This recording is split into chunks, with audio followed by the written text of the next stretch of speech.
Ahoj parto, tady Nany z Nany Hoops a dneska se s váma podělím o můj soukromý osobní příběh o tom, jak já jsem se dostala k hoopingu a trošku se toho videa sama bojím, tak doufám, že se vám bude líbit.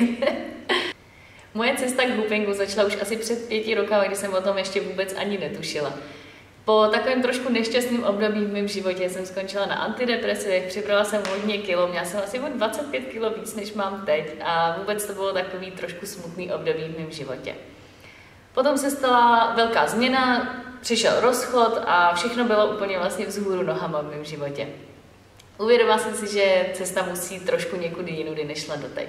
Začala jsem se hodně věnovat seberozvoji, chodila jsem na různý semináře, četla jsem spoustu knih a to celé vedlo k tomu, že jsem se v roce 2013 rozhodla, že musí nastat radikálnější změna. Tak jsem se sebrala, nechala jsem tady úplně všechno, přítele, práci, byt, všechno jsem pustila, vzala jsem ruksak a odjela jsem na Yukon do Kanady, do úplný divočiny.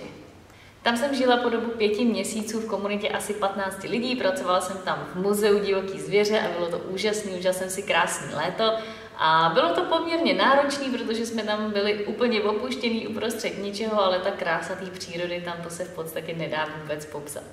A jednoho dne jsme takhle jeli na festival do nejbližšího města, který bylo asi 1,5 hodiny od nás a tam najednou stála holka, která tancovala pod podjezd v obručí. Já jsem se takhle zastavila, koukla jsem se na ty své kamarády a říkám jim, já vůbec nevím, co ta holka dělá, ale já vím, že to budu dělat taky. A v podstatě tu chvíli začala moje velká vášeň pro hooping, moje velká doživotní láska a šla jsem za tou holkou, říkám jí, hele, já vůbec nevím, co děláš, vůbec nevím, jak se to dělá, ale řekni mi, kde to mám koupit, jak se to mám naučit a jak s tím mám začít. Během asi 14 dnů mi přišla na Aljašku v obruč, kterou jsem si vyzvedla u svého kamaráda a začala jsem točit. A od té doby se mnou točí celý svět. Potom jsem během asi 14 dnů odjela na školení do Kalifornie, kde jsem podstoupila poměrně intenzivní trénink a tenhle rok 2014 jsem se v březnu vrátila zpátky do Čech, abych tu radost a moji novou vášeň mohla teď sdílet s váma. Takže budu moc ráda, když budete koukat dál na videa nebo přijdete ke mně na hodinu a budete se mnou sdílet vaše hoopingové příběhy, protože vím, že tato bláznivá plastová obruč, v podstatě dětská hračka, může měnit životy.